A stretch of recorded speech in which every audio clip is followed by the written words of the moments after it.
तुम्ही मोबाईल बघितला नाही, तुम्ही घड्याळाकडे बघितलं नाही, शेजारी कोण बसले याची काही तुम्हाला परवा नाही. कारण जे ऐकायला मिळते ते अमृत असेल तर माणसाला मृत्यूची तमा कशाला पाहिजे, कशाला पाहिजे.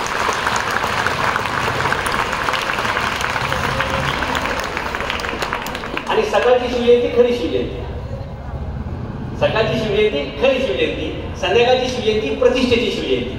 ही ज्ञानवर्धक शिवजयंती आहे. संध्याकाळच्या मिरवणुका असतील, मिरवणुकीतून शिवचरित्र पुढे जाणार नाही. अशा प्रकारच्या व्याख्यानातून आणि उपक्रमातून शिवचरित्र पुढे जाणार.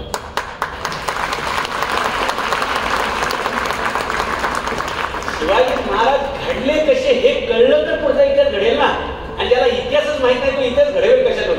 म्हणून शिवचरित्रातली जास्त पुस्तकं वाचली पाहिजे, त्याच्यावर चिंतन झालं पाहिजे, त्याच्यावर नोट्स काढले पाहिजे. जगाची परिस्थिती लक्षात घेऊन मी पहिलं वाक्य त्या शिकागो धर्मसभेमध्ये वापरलं की killing people is not religion. लोकांना मारणं हा धर्म नाही आहे. Killing people is not religion, healing people is religion. Healing म्हणजे लोकांचा उद्धार करणं, लोकांना ठार करणं हा धर्म नाही, लोकांचा उद्धार करणं हे धर्म आहे. आणि मी दुसरं वाक्य वापरलं होतं की shifting people is not religion. ज्यावेळी भारत पाकिस्तानचं फाळणी झाली त्यावेळी लोकांचं शिफ्टिंग झालं. म्हणजे फाळणीच्या वेळी किती लोकांचं कत्तल झालं हे तुम्हाला माहित असेल. लाखो करोडो हिंदू बांधवांची कत्तल झाली त्यावेळी. फाळणीचं दुःख खूप मोठे आहे. Killing people is not religion, healing people is religion, shifting people is not religion, lifting people is religion. लोकांचा उद्धार करणं हा धर्म असतो. माझं तिसरं वाक्य होतं की terrorism is not religion, terrorism is not religion, tolerism is religion. सहिष्णुता हा धर्म आहे. आणि शेवटचं माझं एक वाक्य होतं ते म्हणजे जगात मला पहिल्यांदा कळलं की 194 देशाचे लोक आले. जगात 208 धर्म आहेत. आपल्याला भारतात फक्त 7-8 धर्म माहिती आहेत बरं का, हिंदू, मुस्लिम, शीख, ईसाई वगैरे वगैरे 4-5 धर्म आपल्याला साधारण माहिती आहेत, जैन, बौद्ध वगैरे अशा म्हणून. तिथं गेल्यावर कळलं की जगात 208 धर्म आहेत. आणि म्हणून माझं शेवटचं वाक्य त्या सगळ्या धर्माच्या लोकांना आवडलं. ते वाक्य असं होतं की कंपॅरिझन इज नॉट रिलीजन. या धर्माची त्या धर्माशी तुलना करणं that is not religion. Compassion is religion. करुणा हा धर्म आहे. आणि मग तो सगळा पुढचा इतिहास घडला. 20 मिनिटाचं भाषण 55 मिनिटावरती गेलं. स्वामीजींच्या नंतर त्या धर्मसभेत बोलण्याचा दुसरा मान मला मिळाला. भारतातला स्वातंत्र्यानंतरचा पहिला माणूस मीच ठरलो. आणि महाराष्ट्रातला मराठी माणूस तर या शिकागो धर्म परिषदेच्या 130 वर्षाच्या इतिहासाला मीच ठरलो. आणि हे सगळं क्रेडिट मी माझ्या आईला देतो. हे सगळं क्रेडिट मी माझ्या आजीला देतो. कारण त्यावेळी तिने आम्हाला सांगितलं होतं काय हे शिवाजीचा अर्थ त्यावेळी तिने आम्हाला सांगितला. आणि आमची आजी हुशार होती. आमच्याकडं 1980 पर्यंत घोडा वाडा सगळं होतं. त्यावेळी तिने आम्हाला सांगितलं पोरांनो, हा वाडा, हा घोडा आणि हे गावगाडा हे सगळं सोडा तर तुम्ही जग जिंकता. घोडा, वाडा आणि गावगाडा सगळं सोडा.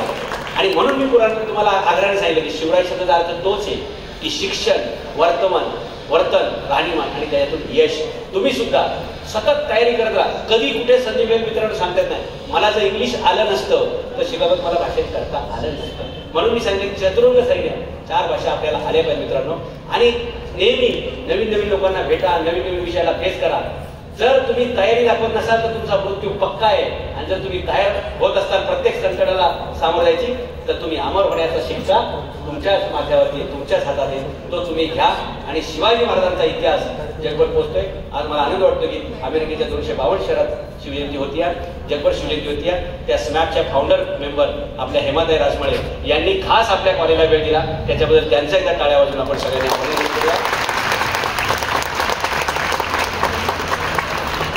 माझ्या शिकागो पुस्तकामध्ये हेमाताईंवरती एक सेपरेट चॅप्टर आहे मित्रांनो, मदर इंडिया म्हणून.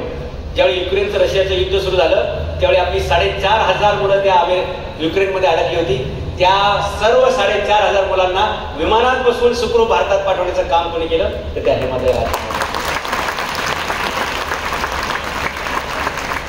ज्यावेळी कोविड सुरू होता त्या कोविडमध्ये जर एखादा माणूस अमेरिकेमध्ये मेला तर त्याची डेड बॉडी भारतामध्ये पाठवणे अत्यंत जिकिरीचं काम होतं. त्यावेळी भारतातल्या मेडिकल काउन्सिल, भारतातले डॉक्टर्स, हॉस्पिटल्स यांच्यावर टायअप करून अमेरिकेतल्या त्या डेड बॉडी त्या नातेवाईकांना पोहोचवण्याचं अत्यंत जिकिरीचं काम. आणि ज्यावेळी कोरोनात लोक घरातल्या माणसाशी सुद्धा हात मिळत नव्हते त्या काळात ताई फील्डवरती लढत होत्या. केवढं मोठं योगदान आहे या माऊलीचं.